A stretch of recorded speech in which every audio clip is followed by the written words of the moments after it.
something, Brian, but it's not working. All right. Okay. All right. Well, thank you, Elsie, for being here. Sorry about this thing. Like, it's 9:39. We were supposed to start at 9:30, and I'm That's trying to good. be very mindful of your time because I know you have two little kids. So, welcome everyone. This is Teach and Reach. I'm Loretta Holmberg. We have teacher Elsie here today with us. I had the utmost pleasure to meet Elsie at Journey DC last year in November. We met at a branding session with Rika Russell. I mean, I just happened to sit next to her, and I was this lady who was dressed as Meg, and Elsie was like taking videos, and we were both noisy. I think Missy Costello was behind us, right? Yes, Missy was Behind us. nearby. Yeah. Missy was right behind us, and we were like making lots of noise. It was a great fun session, right? It's a great fun session. I'm not sure if I got really anything from the branding session, but I definitely made friends during that session. At least we laughed. And we laughed a lot. Yes. So we also collaborated on a meetup in Maryland shortly after that. And we've stayed connected since. I asked Elsie if she was willing to do this live interview with me because she's had a lot of experiences she's had lots of experience in a very few short years regarding I'm health about to be 30.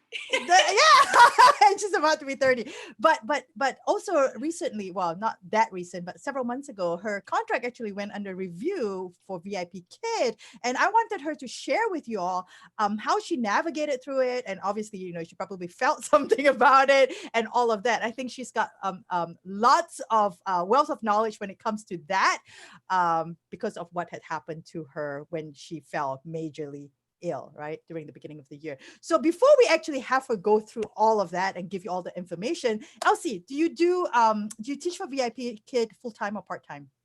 I teach full-time. Full-time? What does your full-time hours now look like? I'm behaving better, but Did you used to do lots of overnights? Yes, at the beginning I started solid in order to grow my following at VIP Kid, get my regulars. So I used to work every single morning and Friday to Saturday overnight, and then sometimes Saturday to Sundays as well. So it was tough, and then I just didn't got a burnout. I felt ill. Yeah. And Elsie, how long have you been teaching with VIP Kid? It's going to be 2 years. 2 years. Yeah. So if in case you don't know, Elsie was the one who actually told me about these overnight hours. Because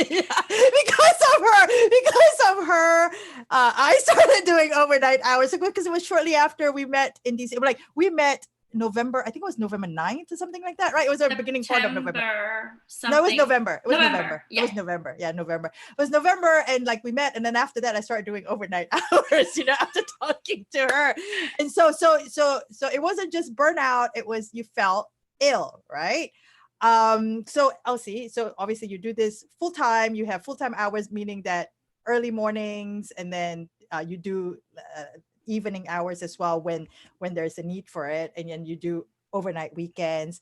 Now tell us how you maintain that kind of a schedule with your kids. How many kids do you have? How old are they? So I have 2 kids. I have Adam.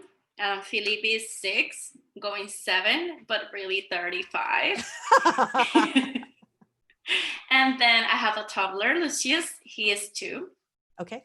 So when I started VIP Kid, Lucius was a month old. I was nursing him full time when I started VIP Kid. My husband is in the military, and I remember having set up an overnight office in the kids' bedroom, and then having the baby right there, my headphones, hitting the mute button, nursing between classes all overnight. Right. Because he was gone traveling. So you were doing overnights as well when is it Lucius? Lucius was like Lucius was a few months old or a few weeks old? Not a few weeks, but a few months. A few months, yes. Wow. Yes. Wow. And so how do you do it? Because like your kids are going to be awake like in a few hours time, and you There's nobody else around in the house. So how did you do it? It is difficult, but I think it is about routine too.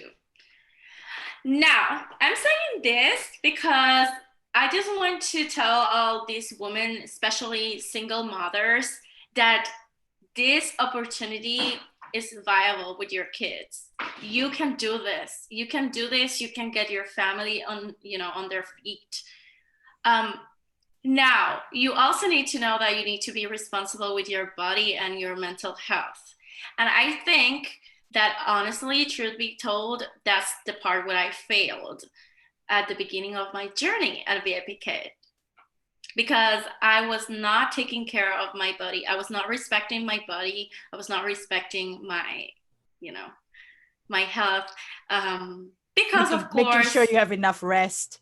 But there's opportunity of growth, like you can do it. Right. So Elsie already mentioned that, her husband is in the military. And so he's not there all the time. Like he travels for work or something, right? Sometimes he travels a lot, or he goes on trainings. Right. And so Elsie shared some tips. So she said she parked herself in her kids' room to do those overnight hours, right? Because she had like a little few-month-old baby when you started VIPKid, your kid was 2 months old.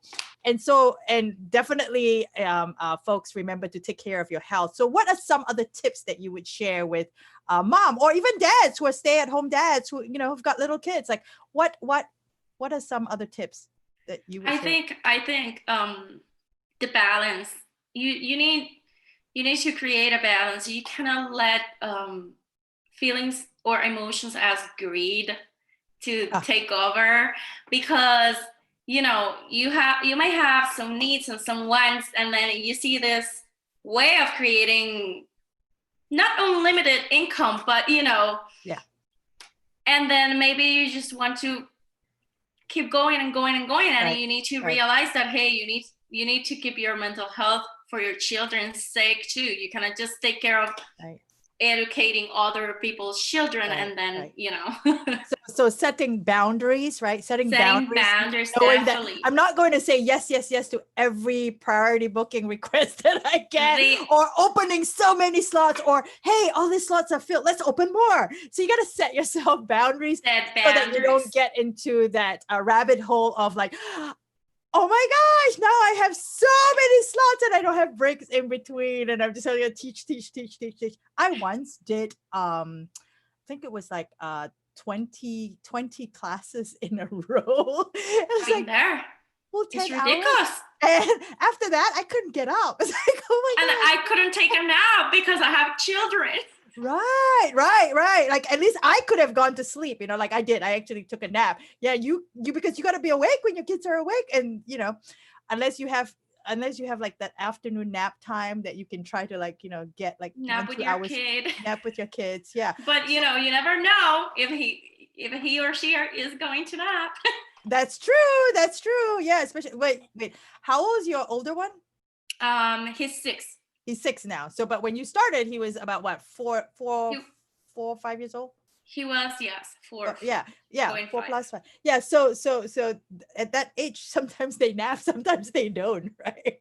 Well, I'm so lucky because he's been such a great napper. Oh, that's good. His whole life, he's like mommy. And then he's very independent too, so that's a good thing. Okay. But regardless, they always need mommy time. Right. They want your energy, the same energy, because I feel that if you are putting all this beautiful energy to other kids, you need to take the same energy for your own kids, Right, what absolutely. I mean? Yes, and sometimes I feel that us as teachers and being teacher mommy, how I like to say it, we need to keep that balance as well. Don't drain all your energy, because that's good advice. You got to make sure that you have that positive, beautiful energy for your own kids and your family members as well, especially those that live with you. Right. Because positive. They're there all the that's time. Right. Yeah. I mean, like you're right. Like so in case folks don't know me, I have 5 dogs. So my energy just needs to go with my dogs. Really. I mean, like my fiance, he works very long hours. So he's out of the house. I don't have to worry about it. The nice thing about sometimes just being like, oh, I don't feel like talking is like, I really don't have to talk because I only have 5 dogs and they just come to me, and it's kind of easy to just suddenly feel good because they come to you and they just want to be petted. It's like, so that's nice, right? Whereas, when you have like human beings around you, you need to make sure you're keeping up that good energy, that beautiful energy, that positive spirit. And so making sure that you take care of yourself and that you set boundaries so that you don't go into the rabbit hole of just booking everything that's possible. Because like right now, especially, I noticed this past week, this past frenzy, it's like the bookings went up. The bookings went up, and like all those night hours are opening. So we're both in the East Coast, and so it's easy to just open up 8:30 p.m. slots and just like go all the way through if you wanted to, right? I hope you're not doing that, Elsie. I'm not doing that anymore. I learned that lesson the hard way. Okay. All right. And then we're going to get to that. So Elsie, share with us what happened earlier this year regarding your health. And this is like way before COVID-19 even hit us. Because it was like right at the very beginning of the year, like right after Christmas, like right after Christmas. Sometimes I'm like, oh my God, I need to get an antibody. Yeah. I was like, hey, maybe you should get a test. But wait, it happened. My neighbor tells me this all the time, but I'm like, you need to calm down. It happened. When did it happen? Was it January? I know it was like after Christmas. Yes. So by that time, my mother was here with my siblings from Puerto Rico, and we were, taking them to the museums at DC and Six Flags at Baltimore. So at some point during New Year's Eve, I started feeling very ill. And I thought, well, maybe this is a virus, something I got, right? And then we have a big celebration in Puerto Rico. We celebrate the wise men. Okay. On the 3 wise men. So that's like our big thing, bigger than Christmas. Right. So on the 4th, we celebrate that on the 6th. So on the 4th, I told my mother, oh well, tomorrow is the wise man Eve, but I think we should open the presents tomorrow because I'm feeling so ill. Oh, I can, I don't want to wait to do the whole tradition until the 6th. And the thing is that on the 6th, I was back at the hospital. I went once. Yes. When did you go? Because I know you said you went to the ER, right? So I went to the ER in Howard County General. Right. And I went, I think, on the 6th or something like that. And then they say, well, you have the flu. And you right. You have the flu and you have the RSV together. Right. It's a party. So RSV is respiratory. Something virus. Respiratory. Something virus. Right. So this was the first visit to the ER. The first visit to the ER. And then after that, was that on New Year's Eve or was that a different day? No, that was by the wise man time. Okay, all right. And so this is around the 6th of January. And then I remember that then on that day, I told my husband, I need to go back to the hospital. So this was 6th of January. Our holiday. Right. My favorite holiday. Right. So then what happened? Then did you go back to Howard County or did you go to a different hospital? Some things are blurry because I was in a state of not consciousness. Like I was back and forth. I was hallucinating a lot. So let's just make it clear. You weren't teaching during this time, right? Because you had already blocked out because your family was visiting. Because my family was here. Yes. So I went to the hospital. He took me, and all I know is that probably it was longer, but in my mind, in my consciousness, it was like 15 minutes, and I was in a helicopter going to John Hopkins CCU. So wait, they live flighted you from Howard County to Hopkins on the 6th. Wow, I missed that information. I just knew she was at Hopkins. Okay, then what happened? And then my husband is a very big person. Yes, the I've helicopters seen pictures. are very small. So he had to go driving. So I was by myself. So he drove. Mm-hmm. Okay. He drove there because he obviously couldn't be there with me. Right. So I was by myself and I couldn't breathe. I'm asthmatic. I couldn't breathe. I didn't understand what was going on. It was something with my heart, but it was surprising for me because I never had anything with my heart. Right. So yes, I got to Hopkins and then I spent long days. You were in ICU. You were in ICU. No, yes? I was in CCU. CCU. Oh. So it's cardiac. Yeah. Same thing, but for cardiac. Cardiac. Yes. And so you were in there for quite some time, right? For quite some time. Yeah. I remember that on some of my consciousness time, right? I grabbed my phone and I asked my husband to open VIPKID. Right. Were you trying to cancel stuff? And I canceled. Right. The next few lessons that I had already booked by priority. Right. From like 2 weeks ago. Yeah, because your mother was supposed to have left and then you were able to teach. Mm-hmm. And that didn't happen because instead of teaching, you were actually in the hospital in the critical care, cardiac, actually is the cardiac care unit, right? And so then you were canceling and obviously. I know my husband I told him fireman. I know my husband texted the fireman something like, my wife is having an emergency. We are in this thing. Right. I don't know anything, but this is what's going on. Right. And then what happened? So then obviously you were in the hospital and then I can't remember how long it was. It was pretty long though. It was like sometime between 12 to 14 days. Yeah, I remember it was about a week and a half, and I wasn't sure. Yeah, something like that. I remember that. So let's say it was a week and a half to 2 weeks, right? And so then you come out of the hospital, and now you're no more mental fog because you were in and out. So, and I think you texted us or you sent us messages when you were in the hospital. Probably I was. I'm so sorry if I say anything. No, she was telling us like she was in the hospital, but I don't know exactly like which part of her whether she was actually conscious or unconscious or semi-conscious. That was when I was getting better. Yeah. So then go ahead. The thing is that now it was a life-threatening situation and it was a life-changing situation and a routine-changing situation. Right. And I think at the beginning of this interview, I told you that it's all about the routine with kids. Right. It is all about the routine with kids. If you have them in the routine, they totally understand that, okay, this is what we're going to do. And this is what I have to do when mom's doing this. That's the routine. Like, I know, like I used to do that with my kid, but so now, so you've canceled all these classes, right? And obviously, that's like probably like 2 weeks worth of classes because you were not able to do that. And then you went home and what did you find out what happened to your contract? So my contract went on review when I was still in the hospital. Okay. Because I had a few days booked and I canceled, I think it was around 26 lessons. Right.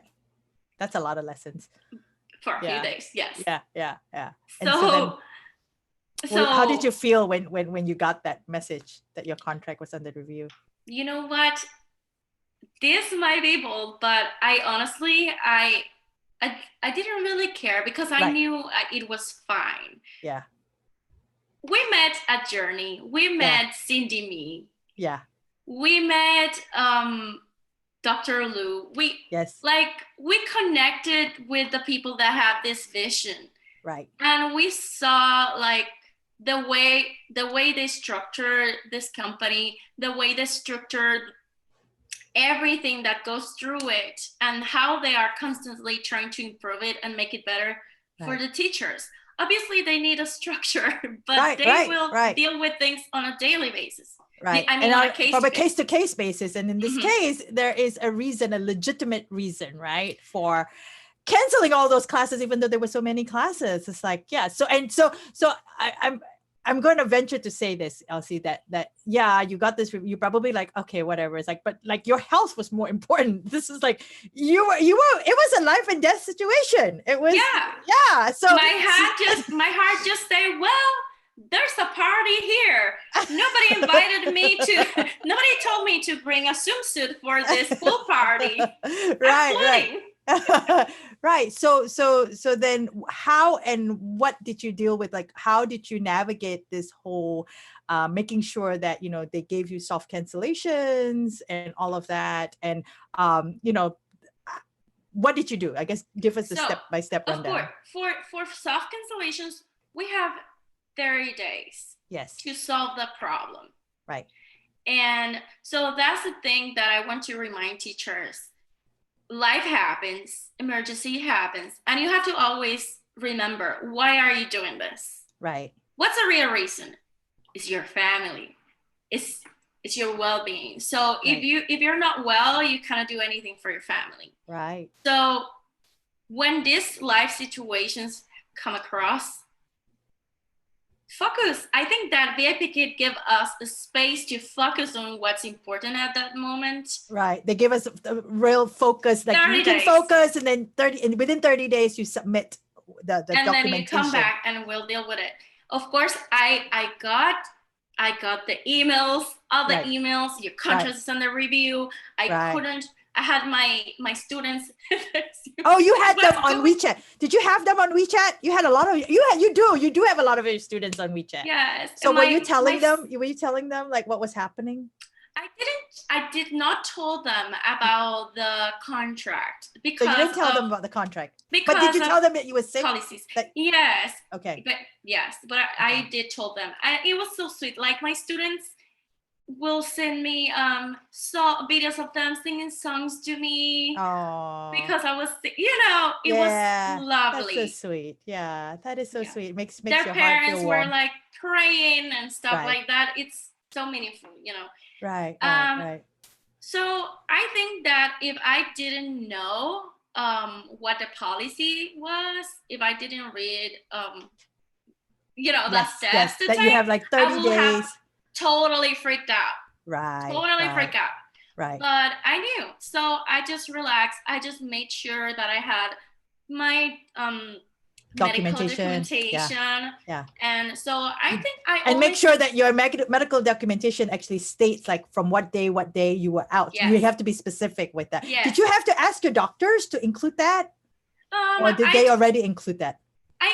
I asked them just to make sure. I told them, hey, I need a note for my job. Right. From the days that I've been here. Right. And that's it. Make sure, please, that it includes the time frame. Right. And my name. And that's all you need because, they don't need to know exactly why you were in the hospital for. All they need to do, all VIPKID needs to know is what days you were out. And make sure that it comes from with like you have to have like the form with like the name of the hospital or the doctor or whatever. Number. Yeah, exactly. Yes. Yeah. So you submitted that and I submitted that and I also submitted the emergency visit from the other one. I think first one and the second one. Yes. Okay. But I only needed that one. Right. I was just like, being super sure. Of course, submit everything you can. Honestly, they responded in less than 24 hours. Everything was said. Everything was self-canceled. My contract was back to track. No problem at all. Right. So when they self-cancel, when there's a self-cancellation, it doesn't count towards you missing your contract. It doesn't count towards your contract. They don't take away. So when she had to cancel all those, and I think anything that's like within 24 hours or within a few hours, that you still get like you get like $10 off, right? Yeah, before 2 hours is after 2 hours. Within 2 hours is $10. Yes, within two hours is $10. 24 hours is $2. Yes, with 24 counts to your contract. Exactly. And so when soft cancellation is approved for everything, then if you had monies taken out, then all of that would have put back in. Obviously Yeah, they put it back. So you think that VIP did really well in their responsiveness towards you when you submitted all the documentation with the explanation and all that? Yes, and I had just signed my new contract by that time. Right. And I still got my raise. Right. See? So they're would you say they were reasonable with dealing with you? And they were so kind, they wrote me a note. Right. So So that's a good thing, right? It's a good thing. It's like, it's a positive thing, because lately sometimes we've heard lots of negative things, and I know people always want to complain, and I understand people's frustration about, but there are good sides to it too, and this is one of those. Like I've had to submit soft cancellations as well, because like I have rheumatoid arthritis and fibro, and so on some days it affects my gut, and so some days I actually get up like really early, but I can't get in front of my computer. I'm actually stuck in the bathroom for like 2-3 hours, and so so I've had to submit a documentation for soft cancellation, and they've been very good about it, very responsive. So I felt like they're fair. I would say that they were fair to you, right? Were your bookings affected at all? Because it still shows, right? Doesn't it still show on like the 30-day thing? Like it shows it shows on that, and it something that, because toxic positivity is still toxic, so we have to talk about everything. So something that it did affect me with was certifications. Oh, I had to wait a whole month in order to be able to get certified for certain other things. It was level 6 or 7 by that time. I remember our conversation actually. You're like, you guys, I'm going to and we were talking about it. Yeah, it was like maybe about a month and a half or so after all of that happened. Something like that, until the statistics went again. Right. Were your bookings affected? I mean, like I know you had a lot of your students on your WeChat, so maybe it didn't really affect. I have a lot of regulars too, but I think I encountered a different problem, and it was the personal challenge of keeping my schedule minimal. Okay, right. Minimal, and not losing. You don't fall sick, so that you don't fall sick again. Yes, and it's still a struggle for me, because sometimes we want to be people pleasing, and we don't know how to say no. But luckily, at least for my regulars, their parents are just amazing. They're kind, and they're they understand. And they're constantly reminding me like, hey teacher, remember to take care of yourself and rest when you need to rest.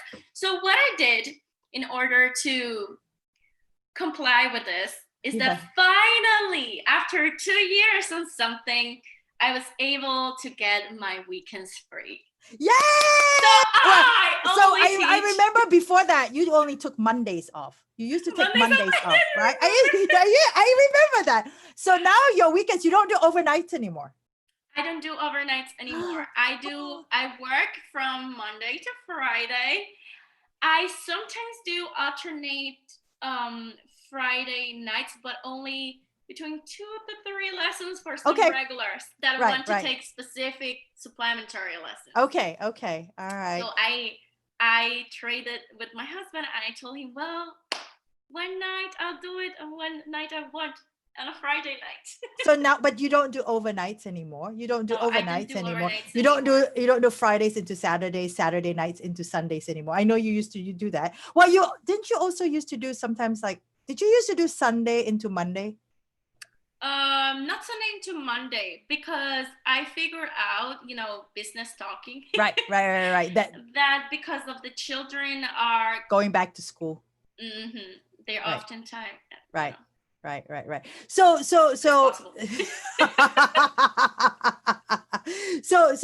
so your bookings were not really affected. I mean, you just kind of reduce your workload in the sense that you don't open up as many slots anymore. And because you had so many regulars already on your list of students, right? You were getting those coming back once you were out of the hospital and when you were able to teach. So that didn't really affect. It only affected the supplementary courses that you wanted to be able to be certified. And yeah, it only affected my pocket. Right. But it made you healthier. Yes. Right. I mean, knock on wood, right?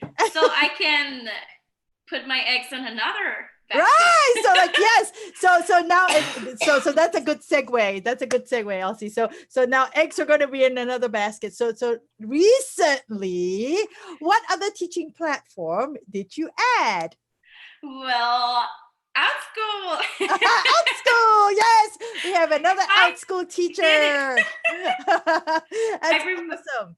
I remember you talking to us in our chat about Outschool. Yes. And then at that time, I was, still struggling with keeping my minimum. However minimum you want to meet for VIPKID. Is that what you're talking about? Yeah. Yes. And I kept bombarding her and Carolina. But it wasn't a bombardment though. It was just like, hey, this is what I'm doing. Look at how good it is. I think you got me at the numbers. Yes, and the numbers never lie. I mean, the numbers don't lie. It is, and for some of us, like it takes a little while to get to where we need to be, but it's there. The potential is there, right? So you've added that platform, but what was the process like, right, to get to be approved on Outschool? What was the process like? Well, so the first step was to get a great coach. To get an accurate coach, okay. Yes, comparing in a good way, of course, the application process from VIPKID and Outschool. Right. For me, VIPKID, it was difficult at first because I didn't have a coach. Right. I didn't have a mentor. Right. So I failed 3 times. Right. Hey, I only passed my second time, and I've been teaching for years. so I was a school teacher before I applied. So I passed only on the second time for VIPKID. And then I met a teacher, Nicole Renee, and she coached me, and I passed. So this time I was not going to do the same mistake. I needed a coach because time is money. Right? Time is money. Yes, absolutely. Especially when you have 2 kids. Right. So your time is so limited. So I wanted to make sure that when I give this a shot, it was, it will come through. Right. And it was like that. Yes. We had, back and forth with the application, paragraphs and stuff. So in case you all don't know, like I coached Elsie for Outschool. Elsie. You didn't catch it. If you didn't catch it, like Elsie, was I really strict during the coaching? Like, did I say you need to do this? Was I clear in giving the feedback and what you need to be able to do so that we will get through that passing stage? Oh yes. Elsie's a great student. I think that you are very strict and meticulous. I think that's the word for it. And that's very important for me. I need you to work with me on my writing paper. Right. Oh, you mean for your dissertation, for your thesis? I'm like, do you want to join the club of my panel? Yeah, it's so funny. So I think it's very important to work with a coach that's going to be willing to work with you on the time frame that you've given yourself. So I know like Elsie was like, she was really like, I want to get this started. Like, and so she was working and she was emailing me, and I tried to provide feedback, within a reasonable amount of time. I mean, obviously, we all have work and whatnot. It's like, and if I can't get to it immediately, I let her know. It's like, I'll get to it like in 2 hours time or in 3 hours. Cause like I'm outside now and I can't get to the computer. But, yes. That's great because we both have a life. Yes. So we know, like that back and forth communication is so important because we're not waiting and expecting, like I know when I can, what's the time frame? Right. And that I already sent it. So you have to be looking. Oh my gosh. Exactly. And so we had a good working relationship there. Elsie would send me all her paragraphs and whatnot, and I would help her out with figuring out, okay, well, maybe we don't need to include this, maybe not as much as this, because they really want you to be focused. They want details, but they want you to be focused. They want you to be focused with what is your passion. And so we need to make sure, short sentences and clear, and like you can really see it. You can really see it with one go, and kind of break up the paragraph so that they can actually see it. And then making sure that whatever you're passionate about is kind of what you want to teach and what you're good at. And so it's all related, right? And remember that in that time frame that I was trying to apply, that's when everything changed. Yes. Oh my gosh. Yes. Because before you didn't have to submit kind of a mock teaching kind of a video. It was only an introduction video.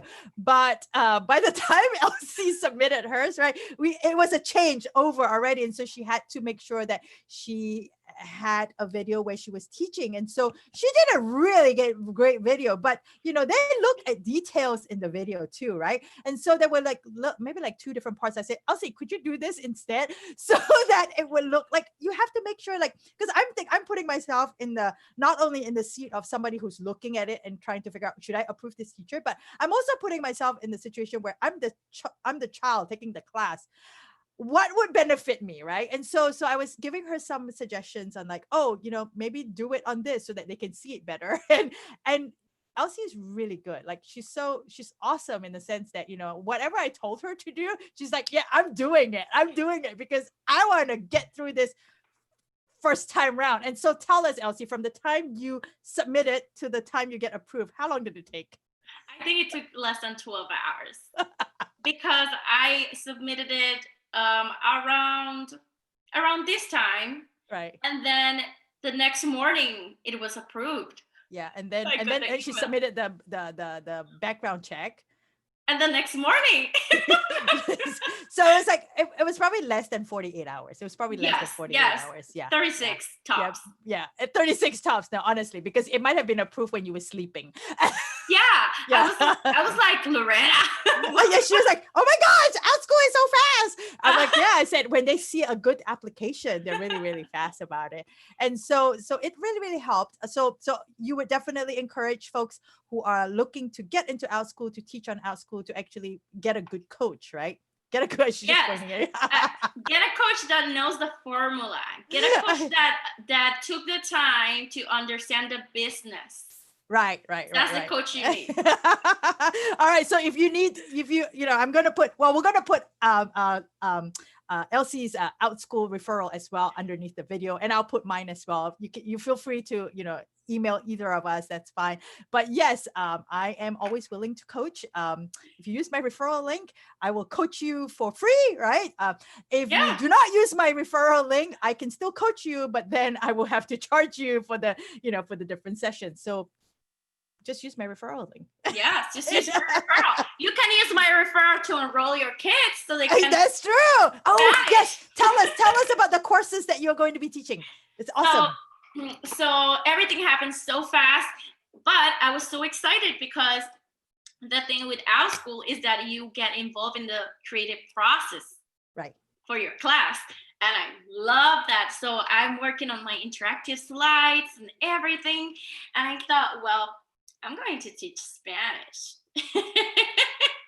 That's awesome. So I opened 3 lessons. So yes. Honestly, I had a lesson to teach English to Hispanics. Right.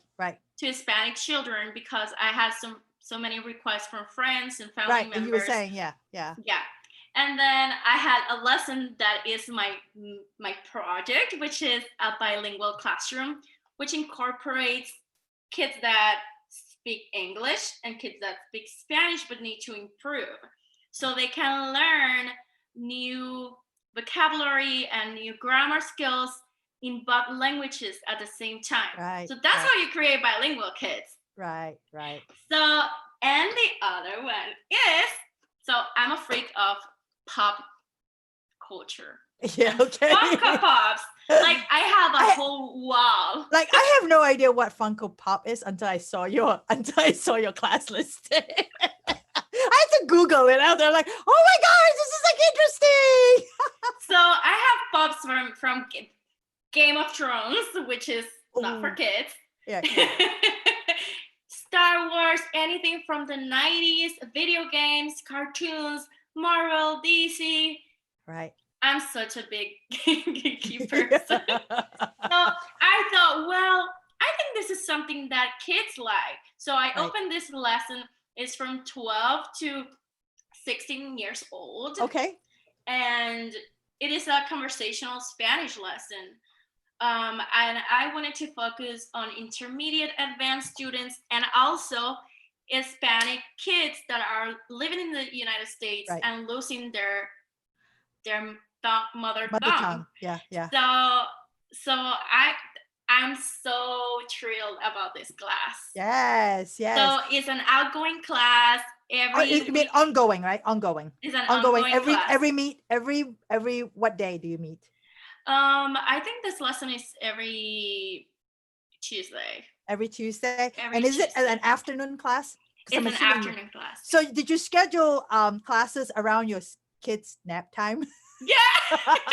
You know it. So obviously Elsie is very, very excited about teaching on Outschool. And if you have a kid who is looking to learn Spanish, conversational Spanish, beginner Spanish, that will be in an intermediate class, but she's got beginner classes as well. She's got the beginner classes as well. And if you have the opposite, where you have kids who are actually speaking Spanish and want to improve in both English and Spanish at the same time, take her bilingual class. Great. I mean, like, I wish I had a little kid that I could enroll in your class, but I don't. Maybe I need to go borrow a neighbor's kid and do that. I just, I came with this idea of the bilingual classroom because I think in the context that we're living right now, it's very important for us to encourage your children to be part of that cultural enrichment, to bond, learn from each other, learn that there's so many things that make us equal than what separates us. And that we can, from our differences, we can grow so much. We can learn from each other. Absolutely. It's a beautiful thing. And what better than pop culture? Absolutely. Something that draw you. Yes, absolutely. All around the world, they like Spider-Man. Like my Chinese students love Spider-Man. Oh, I bet you use a lot of those in your classes, right? Yeah. You have more? Oh my gosh, yes. For my class, a Chinese in America. Oh, that is funny. And then I have a flag somewhere, and I put it here, and I'm like, welcome to the USA. That's the free VIPKID. Yeah, level one that we don't get anymore, like the old level one. Yeah, old level. So, Elsie, your kids are bilingual, right? Yeah. That's awesome. So, so you're going to fit teaching on Outschool and teaching in VIPKID all in your day. So you have it figured out. What's your schedule going to look like? So I think for now, my schedule is going to be from Monday to Friday, VIPKID morning, but not too early. Okay, good. And then some evenings I will teach Outschool, probably just 1 to 2. Are you talking about Outschool or VIPKID? Outschool. Oh, Outschool. Okay, 1 to 2. 1 to 2 sections. 2 sections is the must. Okay, yeah. For now. Yeah, I mean, get something to get you started. And it's like for Outschool classes, like you got to give it time. Once you have that 1 or 2 students who signed up and they leave you reviews, right? You're going to get more. So I know some. First. Oh, yeah. You've not taught the class yet, right? Because your class is scheduled for like next week, I think. Next week. That's good. That's good. Oh, we need to make sure that we share your classes too. So share that link, and then I'm going to share it on my pages as well. Because like there are folks out there, like I don't know who is kids who are interested in this, but like when you share it on your social media, you just never know who's going to see it. And when they see it, they're like, oh, let me share it with somebody else. Let me share it with somebody else. So that's how it goes. And the thing is that I'm creating my own content for these lessons, and I'm having so much fun in the creative process. The lessons will be so interactive. Right. That's awesome. I'm so excited for you. So let's see. I know you're excited. I can tell it. I actually can tell her excitement just from her course description. Just like when you read, because I know her. So like when I'm reading it with her voice in my head. All right. So what are some tips that you might give, like final tips that you might give for VIP Kid and Outschool teachers who have little kids, and well, yeah, and also potential applicants for Outschool? That have little kids of their own? Yeah. Well, work it around your kid's schedule. There you go. I definitely, at least for VIPKID, I totally recommend just wake up early, right, and get it done before your kids are even up. Get them on a routine. My kids wake up. Well, sometimes they get very with this whole COVID. Oh yes, because they can't go anywhere. Like I know you guys used to do a lot of things outside. But on regular days, when school was going on, my kid will wake up around 7:30. He'll get dressed and ready. By 8, I was done. Or sometimes by 7:30, I was done. Okay. All right. And then you're going to add like 2 sections of Outschool classes. And 2 sections might be just an hour, right? Yes. I'm not doing half an hour. Mm-hmm. Half an hour each, right? Half an hour each. 35 minutes, 40. Yeah. So maybe even at most, maybe an hour, 15 minutes or something like that. Yes. So that's good. That's good. And yes, I don't want to take time from them. How big are your classes? So I'm just kind of like, how big are you going to be your classes? What was your maximum number? Top 8. Yeah, so like 3 to 8. And so like if you had 8 kids signing up for a 35-minute class, like you're going to make good money within that 35 minutes. So I fingers crossed, right? But I also wanted to make sure that it's a time frame where each kid, regardless of how many kids come, that they can participate enough, Right, absolutely. That's because it's conversational. Yes, very, very important. So like I teach dog training classes in there. I make sure every single kid. So my max is 12, right? But I make sure every single kid gets attention from me during those classes. And so like if they're doing I give them feedback and then I ask them questions that everybody's got to answer. Like it's that kind of thing. So even they're 12, there's still one-on-one, the differentiated instruction. Like I still give them one-on-one instruction as well as maybe not one-on-one instruction, but I give whole class instruction, but one-on-one feedback when they're doing it. And I bet for conversation, it's going to be that way as well, so that they can practice the correct thing, right? Especially when they're speaking Spanish and like, yeah. So awesome. So tips for potential applicants for Outschool. Okay. So I think number 1, find a coach. Hi. teachandreach.com. And so find a coach. Number 2, find a coach. Find a coach. And then yes, because I see sometimes in the chat and in the groups that some teachers, some applicants are failing a couple times.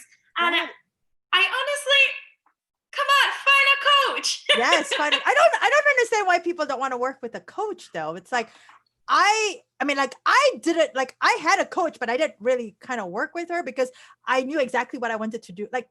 So I knew exactly what I wanted to do, how I wanted to do it. And this was way before. Okay, so I'm going to preface this. This was way before there were like a lot of applicants on Outschool. So the number of applicants rose so much in Outschool. That's when you weren't sure if this was like a real thing. Right. So I did it like way before all of that. So I did it sometime in April. This was before with so many people. There are so many people now there's applying because of the VIPKID new incentive structure, and people are like mad about it and whatnot. So they're trying to find something else to do or trying to make sure that they still get income and supplement the income. And so that's why there's like a huge surge, right, of applicants. So I think, and Outschool does not say that just because you work with a coach, you're going to be you're not going to get hired or anything like that. In actual fact, we see that people who work with coach, and it's not just any coach. So you want to make sure you choose the right coach, okay? Right coach who's got like good success rate when they work with this with you. So make sure you find a coach and follow what your coach says. Yes, that's the thing. So you say, I don't understand why people don't want to work with a coach. But, today I'm being bold. So I'll tell you why. Right. It's because people's egos. Egos. Yes. So sometimes we just struggle too much with our need to be right all the time and perfect. And we're not right and we're not perfect.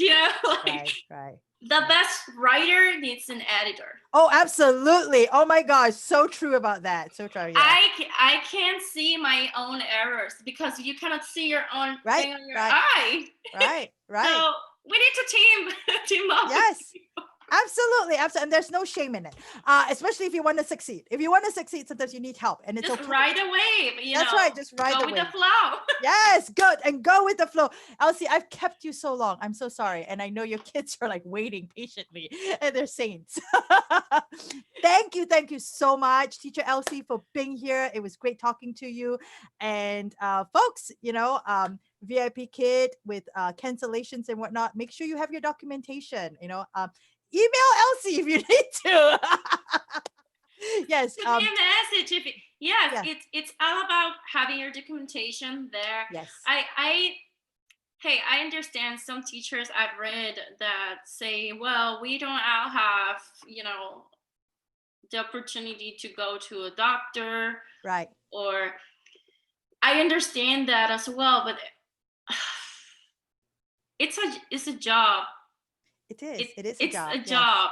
And there's no other way that they can make sure that the people that really are in need of these use it and not abuse it. Absolutely. If you are a person who actually has a recurring illness, like for example me, I have a recurring illness, so I already have a relationship with both my PCP as well as my rheumatologist. Now I don't have to go physically in there to let them know that I'm sick. Like I will give them, like, it's just everything is even before COVID, it's been like televisit for some things, just because like if I go there they can't do anything because they know like these are things that I suffer with like from day to day, and so they will send me a note like on the portal, and so like that works as well. VIPKID does accept that, but I have a documented illness already, so like I don't have to physically go there, and my doctor will actually give me the stuff. And so I'm going to venture to say that if you have a recurring illness, then make sure you work with your doctor and make sure there is a way for you to even like just do it over the internet, like a portal or whatever. I'm not sure. A relationship with your doctor. Yes. Yeah, a relationship with your doctor really, really helps. Like that, my doctors know when I complain about something, it's really true. It's not like I'm making it out. It's like, because when they see me in the office, they're like, okay, you look really bad. Like you don't see me bad because like I don't go on video when I'm bad. Right. All right. Well, thank you everyone for listening in. So if you were on the other link, I'm not sure whether the other link worked, but we went on YouTube Live on, I think possibly a different link, but it's okay. It's going to be, you can still watch it on replay on the same channel. I'm going to share it everywhere as well, so you can hear what Elsie has to say. All right. Thank you very much, Elsie. And thank you everyone for listening in. Remember to keep shining, keep smiling. The best is yet to come. Stay safe, everyone, and love and peace from all of us. Bye. Thank you, Loretta.